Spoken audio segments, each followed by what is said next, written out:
देखिए, panchayat special programme प्रतिदिन की भांति आज भी हम अपने तमाम दर्शकों को लेकर के हम हाजिर हो चुके हैं। पंचायत स्पेशल प्रोग्राम लाने का मतलब यही होता है कि लोगों की जो समस्या होती है उसको उठाने का काम करते हैं जनता जनार्दन, और नेताओं से भी सवाल रहती है। साथ ही साथ कहे तो जनता की समस्या किस प्रकार से निराकरण हो, इसको सरकार तक के हम पहुंचाने का काम करते हैं और जनता से भी सुझाव हम लेते हैं। तो आप किस पंचायत से आते हैं, किस वार्ड से आते हैं, किस नगर से आते हैं? फुलवारी से। वार्ड नंबर कितना हुआ? 8। क्या समस्या है वार्ड नंबर 8?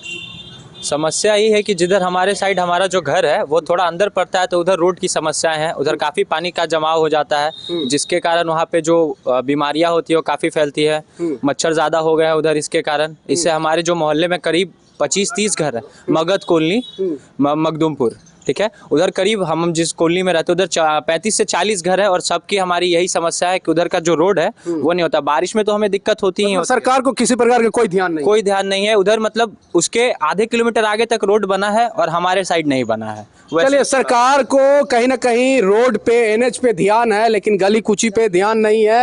आप किस क्षेत्र से आती हैं, कौन सा वार्ड है आपका, उसके बारे में बताइए, क्या समस्या है? हम कुम्हरार क्षेत्र से आते हैं, मेरा वार्ड है 47। मेरे तरफ जल जमाव का बहुत समस्या है सर। उधर क्या है कि हमेशा अभी भी थोड़ा जल जमाव की समस्या वरदान बन चुकी है पटना के लोगों के लिए। जो जितना भी स्टूडेंट का एरिया है, सारे स्टूडेंट परेशान हैं, वहाँ के लोकल लोग परेशान हैं। स्टूडेंट मतलब हर तरह से, नाली का थोड़ा सा नाली पानी आया, नाली का जल जमा हो गया, घर में पानी आ रहा है, उसका कोई अभी तक निदान नहीं। कंप्लेन आप कहीं की है विधायक के पास? कंप्लेन तो हमेशा लिखित में भी होता है, ओरल में भी होता है। हम लोग सब जा करके बजाते। हम लोग इस बार पोस्टर बैनर भी बनाए हैं, बृहस्पति नगर है वहाँ पे बनाए थे कि इस बार वोट बहिष्कार का एक बैनर भी हम लोग लगाए थे, लेकिन अभी तक तो कुछ ऐसा हुआ नहीं है। देखिए अब आगे क्या होता है। देखिए, जनता ने तो जनमत सरकार को दे दिया, लेकिन अभी भी जनता की जो समस्या है सरकार सुनने के बजाय अनसुनी कर रही है। आप किस वार्ड से आती हैं, कौन सा क्षेत्र पड़ता है? हम यहाँ खेमनी चक में रहते हैं। कितना नंबर वार्ड हुआ खेमनी चक में? वार्ड नहीं पता हमको। अच्छा, हम 9-10 साल से, लेकिन वार्ड नहीं पता। क्या समस्या देख रही है खेमनी चक में? वहाँ पे रोड का थोड़ा ये है, बहुत कंजस्टेड है और ये जाम बहुत रहता है, ट्रैफिक, इसके कारण थोड़ा परेशानी होता है। और क्या, बहुत सारा जाल जमाव तो है ही, लेकिन वहाँ पे बहुत कंजस्टेड है रोड, बहुत। उसके कारण है कि ट्रैफिक लगता है, लोगों को परेशानी तो होती है। तो कहीं ना कहीं ट्रैफिक लगता है इनके क्षेत्र में और लोगों की परेशानियां भी होती है, लेकिन अभी भी जितने भी हम लोगों से, जनता से बात किए, उनका मेन मूलभूत समस्या क्या है? नली गली। कहें तो सरकार का साफ शब्दों में दावा है कि हमने नली गली को कंप्लीट कर दिया, लेकिन अभी तक कुछ तो दिख नहीं रहा है। मैडम, नाला बन रहा है, आपके क्षेत्र में कौन सा क्षेत्र है? एक्चुअली हम तो मेन रोड पे हैं, गली में है नहीं, जिसके लिए मेन रोड कौन? वार्ड नंबर 33, हमारे पिंकी यादव हमारी वार्ड पार्षद। उसमें कोई समस्या किस नहीं, समस्या तो है, अभी रोड को तोड़ दिया जा रहा है, जो रोड बन रहा है उसके लेकर तो है, समस्या तो आ ही रही है। लेकिन मेन मुद्दा मेरा 2 है। एक शिक्षा, ठीक है, जो कि है, पहले शिक्षा क्या हो गया है, अब एक बिजनेस हो गया है। स्कूल, प्राइवेट स्कूल में हर कोई चाहेगा कि अपने बच्चों को अच्छी शिक्षा दें, सरकारी में हर व्यवस्था तो है नहीं, तो प्राइवेट स्कूल में पढ़ाइए। प्राइवेट स्कूल का ये सिस्टम हो गया है कि ये बुक अगले साल नहीं चलेगा, दोहन शोषण हो रही है। बिल्कुल बिल्कुल, ये बिजनेस हो गया है। ये मतलब ये पढ़ाई के नाम पर ये बिजनेस है। देखिए, पढ़ाई के नाम पे आ रहे हैं। हाँ, पढ़ाई के नाम पे कहीं ना कहीं शिक्षा व्यवस्था जो है बिजनेस हो चुकी है। जो बुद्ध की धरती कहा जाता था, ज्ञान की भूमि कहा जाता था, उसको किसकी नज़र लग गई? नेताओं को इस पर ध्यान नहीं है। पिछले कई दिनों से JK 24/7 एक ही मुद्दा उठाते आ रही थी कि बिहार में जो डॉक्टर साहब हैं, खास करके डॉक्टर साहब सरकारी नौकरी भी करते हैं और प्राइवेट क्लिनिक भी चलाते हैं। ऐसे में सरकार की तरफ से एक फरमान आया है कि अब जो डॉक्टर साहब सरकारी नौकरी करते हैं वो प्राइवेट क्लिनिकों को अब नहीं चला सकते हैं। तो कहीं ना कहीं हमारा भी खबर का असर हुआ है। अब आपका शिक्षा की बात को हम उठाएंगे, क्योंकि शिक्षा, किस प्रकार से शिक्षा का समस्या को सोल्यूशन होना चाहिए? शिक्षा देखिए, हर, चाहे वो गरीब हो या अमीर हो, हर पेरेंट्स चाहते हैं कि हमारा बच्चा को अच्छे स्कूल में पढ़ाएं। तो क्या अगर गरीब बच्चा स्कूल में दे रहा है तो उसकी फ़ी अगर नहीं दी जाती है, किसी भी कोई भी प्रॉब्लम में हो सकता है, कोई भी पेरेंट्स, तो अगर फ़ी नहीं देता है तो उसको एडमिशन मतलब एग्जामिनेशन नहीं दिया जाता है, रोक दी जाती है। ये बच्चों, आप डायरेक्ट गार्जियन को बोलिए ना, गार्जियन को तो आप कंप्लेन करते हैं, बच्चों को मानसिक टॉर्चर किया बच्चों पर ये शोषण क्यों होता है? देखिए, ये खबर पुराने दिनों से हम चलाते आ रहे हैं कि जितने भी प्राइवेट संस्थान हैं, खास करके उनकी मनमानी इतना तक के बढ़ी हुई है कि सरकार के नियम को फॉलो नहीं करती है। साथ ही साथ अगर हम बताएं तो जितने भी प्राइवेट संस्थान हैं, इंस्टीट्यूट हैं, उनके पास इतनी गाड़ियां हैं कि एक एक इंस्टीट्यूट के पास अगर हम बात करें तो 600 गाड़ियां हैं। सरकार ने एक गाइडलाइंस निकाला था कि जिसमें कि 25% बच्चे को, खास करके जिनका बीपीएल में नाम है, उनके बच्चे को निःशुल्क सेवा दी जाए। लेकिन सरकार के बातों को कहाँ प्राइवेट संस्थान वाला सुनता है मैडम? कौन सुनता है? मनमानी तो चल रही है कहीं ना कहीं सरकार। कहाँ से कहाँ लेके अभी पूछ रहे थे कि अपना स्थानीय अगल बगल सराउंडिंग एरिया का मामला क्या है, यही ना पूछ रहे तो थे। ये भी कहीं ना कहीं शिक्षा से जुड़ा हुआ मामला है, अगल बगल से ही है। शिक्षा भी बहुत बड़ा मुद्दा है। इस बात को आप कैसे डिनाई कर सकती हैं? कैसे डिनाई करना है? आप ही बता दीजिए, आपका क्षेत्र की क्या समस्या है? अगर इस पे जवाब तो नहीं देना, नहीं देना है, सबका सब जवाब मेरे पास, सबका जवाब है। देखिए, डबल इंजन की सरकार में ना बहुत समस्या ही समस्या है। हाँ, समस्या ही समस्या है। पहले लगता है कोई राम राज था, पहले 2005 के पहले राम राज था। अभी जब आया है ना डबल इंजन की सरकार में तो बहुत समस्या घर से निकलते हैं, इतना सुंदर रोड, यही समस्या काहे सुंदर रोड में फिसल के गिर जाएंगे। और अब पढ़ने जाते हैं तो इतना credit card, student credit card, scholarship मिल जाता है तो ज़्यादा मिल जाएगा, पैसा दे देंगे तो दारू पी लेंगे तो तनिकवा तो सब जगह लगले रहता है ना। बिजली के लिए सोचते हैं कि कटे तो मच्छर मारेंगे, मन लगता है मच्छर मारने में, आज बिजली कटवे नहीं करता है तो यही बात हर जगह तो करते रहते हैं। मतलब जनता की समस्या को भाई बहुत समस्या है। 24 में एक बार बिजली न करता है, हम सोच बिजली कटे, वो समस्या है। रोड में इतना चिकना से ससर के एक बार गिर गए थे, ये समस्या है। कहे इतना सुंदर रोड बनाए हैं, ओवर ब्रिज कहे इतना बना दिए हैं, इतना कहीं ना कहीं अगर नेताओं से सवाल किया जाएगा तो नेताओं का साफ शब्दों में कहना आते हैं मैडम कि उनके पास किसी प्रकार का कोई समस्या नहीं है। आपके नेता बिहार फर्स्ट के नारा लगाते थे। अभी भी हमारा शुरू से मुद्दा उठते आ रहा है कि 25% जो खास करके गरीब तबका के बच्चे को प्राइवेट स्कूलों में पढ़ाने का जो सरकार ने निर्देश दिया था, कितने स्कूल इस पे फॉलो कर रहे हैं? लगभग बिहार के सभी स्कूल फॉलो कर रहे हैं, जो भी प्राइवेट स्कूल है वो सभी फॉलो कर रहे हैं। आप अगर इंटरनल आप जाकर अच्छा, स्कूल का आप नाम गिनाइए जहाँ की वो स्कूल में हम जाएंगे, गरीब बच्चों से मिलेंगे। आप Lohia Nagar, Mount Carmel, Gyansthali high school, new era, जिसमें बीपीएल परिवार धारक हैं, उसमें सारे का यहाँ पे मैनेजमेंट से आप बात करेंगे, आपको वहाँ पे अवेलेबल है ये। मतलब सारे स्कूल में, प्राइवेट स्कूल में इस तरीका की सुविधा है। और जहाँ नहीं है वहाँ सरकार का ये जो नियम है उसे लागू कराया जाएगा। चलिए, जहाँ नहीं है इस तरीका का नियम लागू कराया जाएगा, लेकिन अभी तक हमको तो जानकारी में किसी प्रकार का कुछ नहीं है। ये पार्टी का डिफेंड कर रहे हैं, जनता की समस्या को समझ नहीं पा रहे हैं। वो ये तो साफ शब्दों में कह रहे हैं कि ये 25% पहली बार हमको न्यूज मिला है भाई। देखिए, ऐसा है कि जब यहाँ कांग्रेस का केंद्र में सरकार थी, यूपीए गवर्नमेंट थी, तो उन्होंने शिक्षा का अधिकार लेके आया।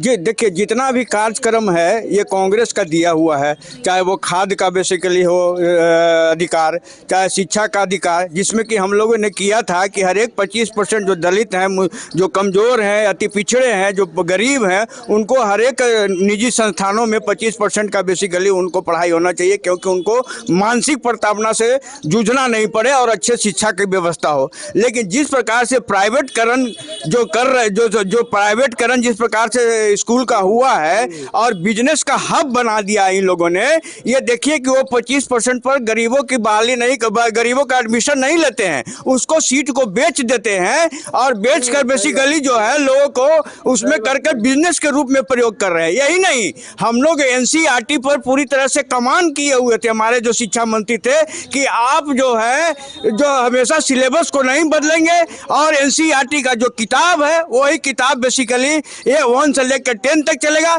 लेकिन अभी जो बीजेपी की सरकार है वो पूरी तरह से भ्रष्टाचार में लिप्त है। वो बराबर जो है, अभी देखेंगे स्कूल, प्राइवेट स्कूलों में, प्राइवेट स्कूलों में कि वो कॉपी के नाम पर, ड्रेस के नाम पर, जूते के नाम पर वो गार्जियंस को लूट रहे हैं। चलिए, कहीं ना कहीं साफ शब्दों में अगर हम बात करें तो आज भी प्राइवेट संस्थान जितनी भी है उसमें कहीं ना कहीं गार्जियन और छात्रों के साथ दोहन शोषण हो रहा है। इस सरकार में जो सरकार की नीति आई थी जिसके तहत गरीब बच्चे को मुफ्त में पढ़ाई देने की तमाम प्राइवेट स्कूलों को निर्देश दिया गया था, अभी तक के जहां तक के हमें जानकारी है बहुत कम ऐसे स्कूल होंगे, 1-2% अगर मान भी लेते हैं, उसके अलावा सरकार का कोई भी गाइडलाइंस मानने को कोई तैयार नहीं है स्कूल वाले। सभी स्कूल में जो गाइडलाइन दिया गया था सरकार की ओर से वो सारे को फॉलो किया जा रहा है। उस साले साल तो किताब बदल देता है, साले साल 7 दिन में ड्रेस अलग अलग तरीका के पहन के आइए, ये तो नया शिक्षा का दोहन शोषण। जब आप जाइएगा 1 से 2 में तो वो तो किताब तो बदलेगा ही ना। अब एक ही क्लास में 2 रंग का किताब होता तब ना। जब 1 से 2 जाएगा तब तो वो तो ठीक है, तो आप तो वही नहीं कर रहे हैं। एक तरह का किताब रहेगा, चोरी होगा। जो सरकार के तरफ से निर्देश था उस पर काम किया जा रहा है और सारा उस पर जो है काम उसी तरह से जो है प्राइवेट स्कूल कर रहा है। सरकार के कहीं ना कहीं गाइडलाइंस को इनका साफ शब्दों में कहना है फॉलो कर रही है, लेकिन आजाद जी आप तो निर्भीक होकर बोलते हैं, पार्टी के खिलाफ भी कभी चले जाते हैं। ये बताइए आपने कितने प्राइवेट स्कूल में आपका ये बताइए बच्चा कहाँ पढ़ा था? देखिए माननीय मुख्यमंत्री जी का नीति बिल्कुल साफ है। जितना विकास किए हैं, गड्ढा में जो राज था और आसान था किए हैं, और अब जो है सारा विकास जो है बिजली, लड़कियों का विकास, रोड का विकास, शिक्षा पे बात कीजिए। वही बात हम आगे कर रहे हैं। इस बार जो है शिक्षा, स्वास्थ्य और रोजगार पर काम होगा, फैक्ट्री भी लगेगा। इस बार जो है उसी का नियंत्रण करने के लिए माननीय मुख्यमंत्री जो है शासन प्रशासन के मंत्रियों के बीच में बैठक भी कर रहे हैं, और आप कल का निर्णय भी देखें कि स्वास्थ्य पर बहुत बड़ा फैसला भी लिया गया है। हो हल्ला मचाने से नहीं, उनकी नीति को देखें लोग। और पार्टी का हम नहीं जानते, हम अपनी पार्टी और हम अपने जो है माननीय मुख्यमंत्री का नीति बिल्कुल साफ है, और माननीय मुख्यमंत्री की नीति के साथ पक्ष है सो अब विपक्ष भी है। नैतिकता के साथ अगर इनका समर्थन करेंगे तो बहुत यहाँ विकास होगा, लेकिन ये लोग हो हल्ला मचाते हैं, लिख पढ़ के वाजिब बात नहीं करते हैं। एगो मुद्दा मिल गया वही हो हल्ला गली के कुची में मचाने लगते हैं। ये मचाने से, शोर मचाने से सिर्फ नहीं होगा। उनके मतलब ये हम जानना चाहते हैं कि आज के डेट में आपकी सरकार है, पिछले 20 सालों से कितने खास करके पिछड़ा, अति पिछड़ा, दलित वैसे व्यक्ति जो बीपीएल धारक हैं उनको प्राइवेट स्कूल में अगर पढ़ने की इच्छा हो, खास करके जैसे लोयला हो गया, माउंट कार्लो हो गया या और अदर DY पाटिल हो गया, तो वहाँ बच्चे पढ़ रहे हैं? ना पढ़ना चाहिए। ये मुद्दा जो है तो कौन पढ़ाएगा? ना पढ़ाने के लिए अब कोई कंप्लेन वगैरह हमको पूरा स्पष्ट वहाँ का आंकड़ा मालूम नहीं है। आंकड़ा अगर कोई दे तो उसके लिए कार्रवाई हम करवाएंगे, DM साहब से करवाएंगे, शिक्षा मंत्री जी से करवाएंगे। लेकिन प्राइवेट स्कूलों की तो मनमानी इतना हो गई है सर, मनमानी का आंकड़ा भी तो हमारे पास चाहिए या सरकार के पास चाहिए। कहीं एप्लीकेशन है कि नहीं? जितना लोग कह रहे हैं कोई कहीं पढ़ा रहे हैं, वहां का आंकड़ा से कहीं कंप्लेन किए? कंप्लेन स्थानीय कोई मुद्दा है, मुद्दा जितना विकास होता है उतना मुद्दा भी होता है, मुद्दा विकास का जननी है, ठीक है ना? तो मुद्दा दें और उसके लिए स्थानीय विधायक हैं, स्थानीय काउंसलर हैं, पंचायत में मुखिया होते हैं, उनसे बैठक करें, बैठक में साथ लें। लेकिन वो दारू पानी की बात करते रहे, दारू चालू हो जाना चाहिए तो उससे विकास होगा, दारू के लिए फुर्सत होगा। लेकिन एप्लीकेशन ये सरकार का पक्ष कहीं ना कहीं रख रहे हैं। लेकिन अगर शिक्षा की हम बात करें, आपके नज़र में क्या लगता है कि गरीब तबका के लोग अगर सरकार प्राइवेट स्कूल में पढ़ना चाहें तो क्या पढ़ सकते हैं फ्री ऑफ कॉस्ट? कहे नहीं, उसका हक है। गरीबी के लिए ना सरकार योजना इतना बढ़ चढ़ कर निकाल रहा है। 5 ऐसे स्कूल का आप नाम बताइए जहां की बीपीएल धारक लोग बच्चे अपने, खास गार्जियन अपने बच्चे को पढ़ा रहे हैं। जो लोग नहीं ले रहे हैं उनका माने गलती है, सरकार इस पर ध्यान देवेगा। सुनता कहाँ है सर? कौन प्राइवेट स्कूल वाला सुनता है? सरकार के नियम को तो खुलेआम जन्म से बिगड़ा हुआ था, सुधरे में तो टाइम लगेगा ना, सब पर कार्रवाई होगा। अब वो दिल्ली दूर नहीं रहा। हाँ कि कोटा से बिहार में अभी तक के सुना गया था कि स्वास्थ्य माफिया है, भू माफिया है, लेकिन शिक्षा माफिया पूरा हावी है बिहार में। भैया मेरा स्वास्थ्य माफिया तो PMCS देखिए तोड़ करके बहुत अच्छा इलाज हो रहा है, फुल व्यवस्था है, जांच का है, मंगल पांडे जी दवाई वितरण करवा रहे हैं, ढेर वहाँ पर ही हो रहा है, समझे ना? तो कहीं ना कहीं भाजपा के लोगों से पूछिएगा तो उनका साफ शब्दों में कहना है कि राम राज्य है। जदयू के लोगों के से पूछिएगा तो उनका साफ शब्दों में कहना है कि नीतीश कुमार की सरकार है। भैया एक बार कंप्लेंट्स तो करके देखिए, उसके बाद कार्रवाई होगी। लेकिन बता देते हैं कि अभी मंत्री की भी औकात इतनी नहीं है कि एक अफसर को फोन करके कुछ बोल दिया, उनका बातों को सुनेगा। सही बात बोल रहे हैं या गड़बड़ बात बोल रहे हैं? मनीष जी, सबसे पहले आपको बधाई देते हैं न्यूज़ 24/7 को भी कि आपके पहल से चिकित्सा विभाग में जो डॉक्टर लोग का था निजी प्रैक्टिस पे नीतीश जी रोक लगा है, वो भी बधाई के पात्र हैं, उनको भी मैं धन्यवाद देता हूँ। लेकिन एक जिम्मेवारी आपकी और बढ़ गई है कि इस पे आप ध्यान दीजिएगा कि बीपीएल वाले को लोग को जो एडमिशन होने का था प्राइवेट स्कूलों में, आप जाके कोई भी ऐसा स्कूल उठा के देख लीजिए जिसमें एक भी बीपीएल धारक के बच्चे आपको उसमें पढ़ते नजर आएंगे। हाँ, उसके नाम पे अफसर लोग के बेटे नजर आएंगे, उसके नाम पे नेता लोग नजर आएंगे। आप एक भी उठा के आप दे दे, प्रमाण दे दे, तो वे जो बोलेंगे वो मैं सुनने के लिए तैयार हूँ। हाँ, के पाठक जी बधाई के पात्र है, उन्होंने लागू किया था कि जितने भी सरकारी अफसर लोग हैं, IAS IPS लोग, उनके बच्चे भी अब सरकारी स्कूल में पढ़ेंगे। उनका क्या हुआ? तो बदला हो गया। एक भी अफसर यहाँ जो काम करने वाले लोग होते हैं उनको काम करने दिया था क्या? एक भी अफसर के बच्चे पढ़ रहे हैं सरकारी स्कूल में, क्या उनकी खराब है? PMCH में एक भी अफसर लोग या नेता लोग के परिवार के लोग इलाज कराते हैं क्या? अरे सबसे पहले वे लोग तो जाके इलाज करवाए ना PMCH में, वे लोग जाके सरकारी स्कूल में अपने स्कूल बच्चे को पढ़ाए।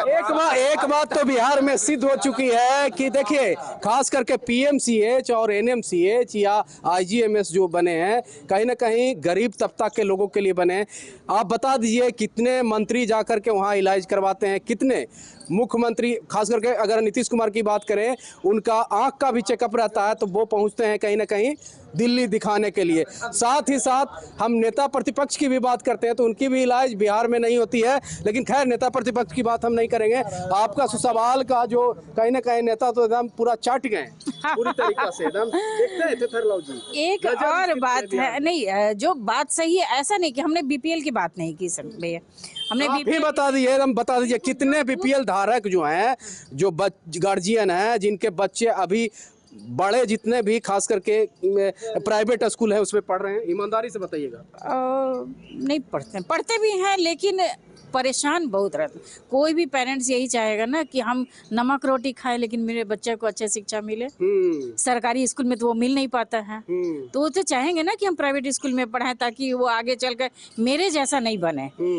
तो वहाँ पर एक मुद्दा मेरा ये है, एक सवाल है सरकार से कि वो जो बुक है, बुक हम लोग भी पढ़ाई किए हैं, ऐसा नहीं कि हम लोग घास काट के पढ़ाई की है। नया सरकार नया नीति नहीं, मेरी बात है कि अगर जो पढ़ाई का मुद्दा है उसमें मेरा यही कहना है कि अगर जो बुक दिया जाता है वो क्या अगले साल बच्चा नहीं पढ़ सकता है सीनियर से लेकर? ये एक सरकारी स्कूल में तो इस तरीका से चलता है, सरकारी स्कूल में चलता है, प्राइवेट में क्यों नहीं चलता है? प्राइवेट में क्यों नहीं चलेगा? नहीं, मनमानी चल रही है, सुनते हैं। ये बिजनेस है, उसीलिए तो हम कहते हैं कि कहीं ना कहीं एजुकेशन माफिया बिहार को बाहर से मिलेगा नहीं, पूरा एकदम सेट करके मिलेगा। उसमें क्या है, क्यों हम सीनियर से लेकर नहीं पढ़ाई कर सकते? ऐसा नहीं कि मिडिल क्लास फैमिली भी है, वो भी मिडिल क्लास फैमिली भी तो लेते हैं ना, वो क्या प्रॉब्लम है? नहीं आ सकता। देखिए, आप बोल रहे हैं ना, तो भाजपा वाले बोल रहे हैं कि कंप्लेंट्स कीजिए, लेकिन कंप्लेंट्स का एक भी जवाब नहीं मिलेगा। एक भी पेरेंट्स के कोई प्रिंसिपल नहीं सुनती है बात, कोई प्रिंसिपल ही नहीं सुनेगा। अरे प्रिंसिपल तो छोड़ दीजिए, पेरेंट्स की बात, नेता के तो पति है। पेरेंट्स भी हर तरह के हैं, नहीं सुन। अरे क्या बात। चलिए, इस सरकार में तुरंत एक छोटा सा मेरा एक ये है कि छोटे छोटे बच्चे जो वो क्या सूंघते हैं, तो ये क्या इस पर प्रतिबंध क्यों नहीं लगाया? जहाँ ये बिकता है, जहाँ ये फैक्ट्री में बनता है, वहाँ क्यों नहीं इस पर बैन होता है? ये छोटे छोटे जो इनके बढ़ने का जो उम्र है, वो लोग छुप कर सूंघ कर वो नशा करते हैं। क्यों इन नशा का फैक्ट्री को क्यों नहीं बंद किया जाए? गरीब माँ बाप कितने परेशान रहते हैं। वो देखिए, बिहार सरकार ने खास करके शराबबंदी तो कर दिया, लेकिन नया एक जो जनरेशन है वो सूखा नशा के चपेट में आ चुके हैं। कुछ और लोग हैं, ये बताइए मैडम, आपके क्षेत्र में क्या समस्या है? कौन से क्षेत्र से आप आते हैं? सिटी से आते हैं। हाँ, ये सिटी से आते हैं। अच्छा, आप बताइए क्या समस्या है? हम बता चुके हैं। हम यहाँ पे समस्या क्या बताएं, हमको उतना दिमाग बस खाली आने जाने का प्रॉब्लम लगता है और कुछ नहीं। बाकी तो सबका पर्सनल समस्या रहता ही है। ये नहीं कि सरकार की वजह से समस्या है, किसी सरकार में कुछ न कुछ समस्या रहता ही है। ऐसा नहीं है कि इसके सरकार में उसके सरकार, बहुत कुछ अच्छा भी है तो बहुत कुछ बुरा भी है। चलिए, बहुत कुछ अच्छा भी है तो बहुत कुछ बुरा है, और क्या कुछ करना चाहिए सरकार को, ये बताइए। सरकार को भी हर क्षेत्र में काम करना पड़ेगा सर, शिक्षा क्षेत्र में, स्वास्थ्य के क्षेत्र में। और अभी मेरे क्षेत्र में सबसे बड़ी बात है कि जल जमाव का जो है, कूड़ा का जो परेशानी है, वो थोड़ा देखिए आप लोग करवा सकते हैं तो मेरे तरफ करवा सकते हैं। तो कितना नंबर वार्ड है? 47 48 मतलब हम रहते हैं 47 में कौन सा क्षेत्र है? कुमरार क्षेत्र। कुमरार में 47 क्षेत्र है, उनका जल जमाव की समस्या है। अब बताइए इस पे कहाँ कहाँ लिख के दिया, निराकरण कहाँ देना, कहाँ?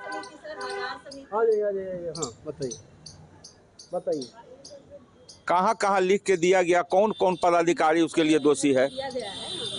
यहाँ भी लिख के दिए हैं, लेकिन अभी उस पर तो कार्रवाई भी हुई नहीं। लेकिन थोड़ा बहुत अभी मतलब 1 महीना पहले से कुछ काम स्टार्ट हुआ है।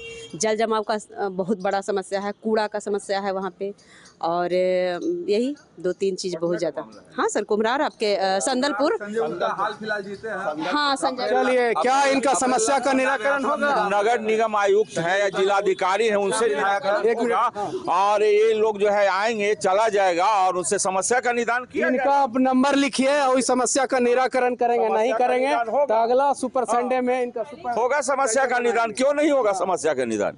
समस्या है तो निदान होगा। मतलब कितना दिन उम्मीद रखे कि इनका समस्या का देखिए, निराकरण? अब इन पर भी निर्भर करता है और वहाँ बैठा हुआ जो है आदमी है उस पर भी निर्भर करता है। कौन बैठा हुआ आदमी है? बैठा हुआ जो पदाधिकारी है। पदाधिकारी आप कह रहे हैं कि सुशासन की सरकार है, उसके बाद भी ना फिर भी अभी कितना, चूंकि हम जो है सरकारी सरकारी कोई वहाँ कमिश्नर नहीं है, हम सोशल वर्कर है। सोशल वर्कर हमारा एक क्षमता, नेता भी है, नेता है ना, तो हम इनको तो कर रहे हैं। धर के आएंगे नहीं, जाएंगे नहीं, देखेंगे नहीं, समझेंगे नहीं, तो हम उसके नंबर दिलवा देते हैं। समझिए ना, कागज पुराना कागज लाएंगे या वहाँ दिया जाएगा। भाजपा के विधायक हैं सर, ये बताइए। संजय गुप्ता जी अप्रैल में व्यक्तिगत बात किए थे, अप्रैल में फंड आएगा, जोर तोड़ से दिन रात काम लगेगा।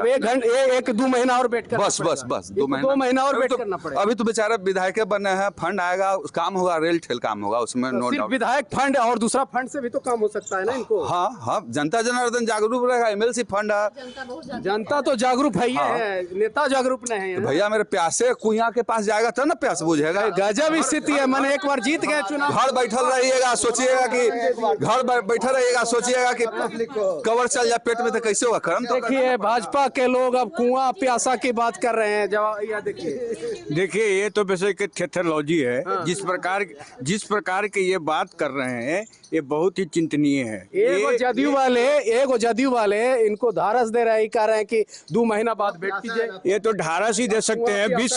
20 सालों से ये ढारस ही दे रहे हैं, ठीक है ना, और कुछ काम नहीं कर रहे हैं। सुन लीजिए बाजार जितना था कब हुआ, बोलने तो दीजिए, ऐसे थोड़ी कीजिएगा। देखिए, बाजार समिति जो है, देखिए भी जो है ना, वो भी कहेगा बाल बच्चा उसका कहेगा कि विकास। बोल लिए रोड सबसे बड़ा विकास का जरिया नहीं होता है, उसके साथ बेसिकली अंदरूनी। सुनिए, नहीं, आप खूब अच्छा शर्ट पैंट पहन लीजिए, वो अंदर से आपको बुखार है, 10 तरह का रोग है, तो उसको विकास कहिएगा? अरे आप स्वस्थ रहिएगा अंदर से, तब ना आप विकास उसको कहिएगा। बाजार समिति का समस्या जो है आज से नहीं है, ये बेसिकली जो है, सुन ले आप, डॉक्टर के पास बोले कहे ना देते हैं। इनका यही काम है कि बीच में टपक जाएंगे, बोले नहीं देंगे। देखिए, गजब है एकदम। डॉक्टर भाजपा डॉक्टर है, कांग्रेस वाले बहुत ठीक रखते, कांग्रेस वाले भाजपा वाले डॉक्टर हैं। डॉक्टर नहीं है तो बीमारी के लिए तो जाना ही ना पड़ेगा। बीमारी के इलाज के लिए। हाँ, देखिए, बाजार समिति का समस्या आज से नहीं है। बाजार समिति जो है, वहाँ पर बाजार लगता है, वहाँ पर फल का बेसिकली बाजार लगता है, वहाँ पर खाद्य सामग्रियों का बाजार लगता है, वहाँ बाजार समिति बनाया हुआ है, उसका अध्यक्ष है, वो बेसिकली पूरी तरह से शून्य है, कोई काम नहीं करता है। इन्हीं के सरकार का बेसिकली बनाया हुआ है। अब दूसरी चीज कि नगर पालिका को बेसिकली ध्यान देना चाहिए कि वहाँ पर कितने बेसिकली स्टूडेंट रहते हैं, कितनी बेसिकली जनता वहाँ रहती है, और इस प्रकार से समस्याओं से आज से नहीं 20 सालों से जूझ रही है। अगर बेसिकली यही केंद्र में चाहे बिहार में हमारी सरकार होती तो पूरी तरह से हम लोग डेवलपमेंट करके देते और जनता को बता देते किस प्रकार से सरकार चलाई जाती तो है। आपकी भी सरकार बनी है सर, आप भी कम नहीं है, आप बताइए क्या बता रहे हैं? देखिए जो समस्या है उनका समस्या सुनिए दीजिए, बोलने तो दीजिए। जो उनकी समस्या है, सबसे पहले वो वार्ड काउंसलर से मिले, फिर वार्ड काउंसलर माननीय विधायक जी को देंगे, और विधायक जी के पास सुनता कहाँ है सर? जो फंड है, जो फंड का बात हो रहा है, हमारे जो राज्यसभा सांसद है उनके पास भी फंड होती है। उन लोग भी अगर वो चाहेंगे तो राज्यसभा सांसद को आप रिटर्न दें, सीधा राज्यसभा सांसद से मिले, फिर माननीय सांसद से सांसद मिल लेंगे उनसे? बिल्कुल।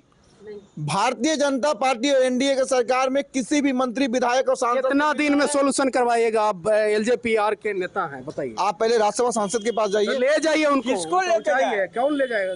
जो वहाँ के जनता है, जो जनता है जाके राज्यसभा सांसद से मिले, उनकी बात को रखा जाएगा। और ये निश्चित है कि ये जो एनडीए की सरकार है, एनडीए की सरकार में सारे मंत्री और विधायक से मिलना बहुत ही आसान है, सारे लोग आराम से मिलते हैं और उनके सारे समाधान को किया जाता है हल। चलिए, संजय गुप्ता है, विधायक है, उनकी क्षेत्र की समस्या बस कहते हैं कि जो राजेंद्र नगर रोड नंबर 12 पड़ता है, हम चाहते हैं कि जो जिस तरीके से पीआरडीए का जो जमीन है 99 साल लीज पे और कंकड़बाग इलाका में जो फ्री होल्ड कर चुका है, तो हम चाहते हैं कि उस चीज़ को लेकर के फ्री होल्ड जो है कर दिया जाए। जैसे आर जो हो गया राजीव नगर हो गया या राजेंद्र नगर का इलाका, इधर हम बोल रहे हैं, बात कर रहे हैं, तो फ्री होल्ड को लेकर के 99 साल का लीज पे जो लिखा हुआ है तो उसको फ्री होल्ड करने की हम मांग करते हैं सरकार से। हम जानते हैं, उनसे उम्मीद है कि डबल इंजन की सरकार है, डबल रफ्तार से चौतरफा विकास कर रही है। चलिए, आपका तो बात मान लिया जाएगा क्योंकि आप मिल जाएगा, बात आपकी बात तो मान लेगी, लेकिन हाँ विकास तो हो रही है। ऐसा नहीं कि जो भी संजय गुप्ता अगर जीते हैं तो हमने देखा है कि वो विकास कर रहे हैं। हाँ, विकास तो कर रहे हैं, चाहे अभी स्टार्टिंग बने शुरुआत है, लेकिन कर रहे हैं। प्रति व्यक्ति आय बढ़ गया आपका। जनता को बात कहाँ कर लिए? रोड की बात की, जनता को बोलने दीजिए सर, जनता को बोलने दीजिए। विकास जो मेरे नजर में है वो विकास तो कुछ देख रहे हैं, अब आगे है। दूसरी बात कि अभी चिकित्सा की बात की है, तो हॉस्पिटल जाते जाते सरकारी स्कूल में एडमिट होने के लिए बेड नहीं मिलता है, पेशेंट दम तोड़ देता है, पेशेंट दम तोड़ देता है। अगर पूरा ऊपर लेवल से पैरवी है तो 2 सेकंड भी नहीं लगेगा बेड मिलना। क्या ये गरीब जनता के लिए सही है? ये हर किसी के लिए ये क्यों नहीं संभव है? हम क्यों ऊपर लेवल पे हम पैरवी करवाएं? हम जाते जाते जब पेशेंट है वो मरने पे है तो उसको तुरंत बेड मिलना चाहिए। आपकी क्षेत्र की क्या समस्या है? समस्या वही है, जल जमाव वाली हमारी जो समस्या। कौन सा वार्ड है? हाँ बोलिए। वार्ड नंबर 8 है, मगध कॉलोनी मखदूमपुर, ठीक है। वहाँ पे आज नहीं, तकरीबन मेरा घर वहाँ 12 सालों से बना हुआ है, ठीक है। अभी इधर जाके मतलब पिछले 5-7 सालों में उधर 35-40 घर बन चुके हैं, लेकिन अभी तक वो जल जमाव की समस्या नहीं। 12 मास पानी रहता है उधर। वो जो आप मतलब कह सकते हैं, अगर बारिश हो जाता है तो स्थिति एकदम डमाडोल हो जाती है, हमें निकलने में मतलब वो सुविधा नहीं होता। लेकिन अभी चलिए, इनका समस्या का सोल्यूशन कैसे होगा ये बताइए। उनका भी समस्या का सबके एक ही बात हम बता रहे हैं, जहाँ विकास होता है वहाँ कुछ समस्या भी रहता है। इनका भी नंबर हम दे देते हैं, इनका नंबर लीजिए ना, नंबर लिख लीजिए। जहाँ इनका विकास होता है वहाँ कुछ समस्या, जागृत जो लोग रहता है उस समस्या बताएंगे ही, लेकिन जागृति के साथ वहाँ के स्थानीय लोग आपस में समन्वय करके और सरकार के पास दरखास्त भी देना होगा। हो सकता है कि स्थानीय विधायक उस समय होंगे तो नहीं कर किए होंगे। कौन विधायक हैं आपके? श्याम रजक जी। आप ही के हाँ ना, ठीक है, आप लिख के दीजिए, उसको करवा देंगे, निश्चित करवाएंगे। आप लिख के दीजिए तो लिख के दीजिएगा। हाँ, लिख के दीजिए, लिख करके दीजिए, लिख करके कहीं ना कहीं सरकार में मनीष जी, आप पे जवाबदेही बहुत बढ़ते जा रहा है। आपके मेरे बगल में मित्र हैं, भाजपा के नेता हैं, इसके पहले अरुण कुमार सिन्हा जी यहाँ कुछ भी काम नहीं किए हैं। इन्हीं के अनुसार अब संजय गुप्ता जी आए हैं, आप संजय गुप्ता जी आए हैं तो वे कुछ करेंगे। और ये जो बोलते हैं, जनता जो होती है सर्वोपरि परी होती है, जनता मालिक होती है। हाँ नहीं, ये बता रहे कि प्यासा को कुआं के पास जाना पड़ेगा। ये भाई साहब कभी रविशंकर प्रसाद जी से मिले हैं? ईमानदारी पूर्वक बोल दे। हाँ मिले कभी इनका कोई काम सुने हैं वे? और आपके चैनल के माध्यम से मैं बोल रहा हूँ, समाज सेवक संजय कुमार पप्पू, इनका जो रोड का समस्या है इनके 3 महीने के अंदर हम निदान करवा देंगे। चलिए, ये विपक्ष होते हुए लेकिन इनको इसके लिए इनको पहल करना पड़ेगा, एक एप्लीकेशन लिखना पड़ेगा, उसमें मोहल्ला का आदमी का नाम लिखना पड़ेगा, मोबाइल नंबर, और 3 महीना के अंदर इनका जो भी इनके आप ही मदद करवा दीजिए। ये आपसे मिल लेंगे, नहीं हमसे कह लेंगे, आपके पाल से होगी, ये आपके पाल से होगी, आप उसके जवाब दे ही लेंगे। और अगले बार ये लोग से क्वेश्चन पूछेगा, ये लोग जो बड़ा बड़ा वादा कर रहे हैं ना कि ये वो है, ये लोग तो अपने विधायक पे अपने उंगली उठा रहे हैं भाई। अरुण कुमार सिन्हा 4 बार से बन रहे थे विधायक को, कुछ भी नहीं किया है। चलिए, पंचायत स्पेशल प्रोग्राम यहीं पे समाप्त होती है, क्योंकि तमाम दर्शकों से और नेताओं से हमने सवाल किया कि आपकी क्षेत्र की क्या क्या समस्या है, तो इन्होंने साफ शब्दों में कहा कि अभी भी देखिए पिछले 20 सालों से एनडीए की सरकार है और कहीं ना कहीं डबल इंजन की सरकार, 5 पांडव की सरकार, लेकिन आज भी जनता सवाल खड़ा कर रही है कि मेरा नली गली कब तक के बनेगा। हालांकि कुछ नेताओं ने आश्वासन भी दिया, जदयू के नेताओं ने, भारतीय जनता पार्टी के तो नेता साफ शब्दों में ये कहें कि कुआं प्यासा के पास पहुंचता है, अभी प्यासा कुएं के पास पहुंचता है, माफ़ कीजिएगा। तो इस तरीक़ा से कहीं ना कहीं भारतीय जनता पार्टी के नेताओं को भी बचना चाहिए। कैमरा पर्सन संजय के साथ मनीष कुमार, जगत रिपोर्ट, पटना, बिहार।